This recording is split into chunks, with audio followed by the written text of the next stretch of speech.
25ஆந்தேதி இந்த சாயங்கால நேரத்தில் நாங்கள் குடியிருக்கதான வீட்டுக்கு பின்னாடி ஒரு ஐயா இறந்து போனார். எங்களுக்கு சர்ச்சு கட்டுறதுக்கு இடம் கொடுத்தவர். பாவம் ஒரு காலமாயிட்டார். அதை போய் விசாரிச்சுட்டு வரேன். எல்லாம் இந்து மக்கள் தான். நம்ம கிறிஸ்டினம் கூட நம்ம கூட விசாரிக்கணும்ல. போய் நானும் ரெடி எதையும் தொக்க வீட்டில் இருக்குன்ற வேதனை சொல்லுதில்ல. அப்புறம் ஏதோ சோளக்காடு வழியாக போயிட்டு வந்துருக்குறேன். இதில் சோளக்காடு அவங்க கிராமம். அது அவங்க வீட்டுக்கு நம்ம வீட்டுக்கு ஒரு 500 அடி வரும், 500 அடி வரும்.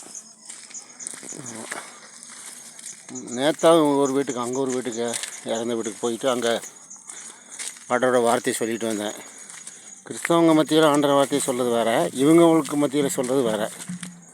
ஆனாலும் அதுக்கு மேலே இருக்கிற பாரத்தினால இயேசு கிறிஸ்து 2ஆம் வருகை குறித்தும் பேசிட்டு கத்திருக்கிறவர்கள் வந்தேன். இப்படி நிறைய ஆத்துமாக்கள் ஆண்டவருடைய அன்பு இல்லாமல் இவ்வுலகத்தை விட்டு பிரிஞ்சு நரகத்தை நோக்கி போகிறாங்க.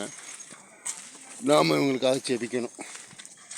ஓகே ஃப்ரெண்ட், கர்த்தர் விதமான ஆத்துமாக்களுக்காக நீங்கள் ஜெபிக்கும்படி அன்பாக கேட்டிருக்கேன்.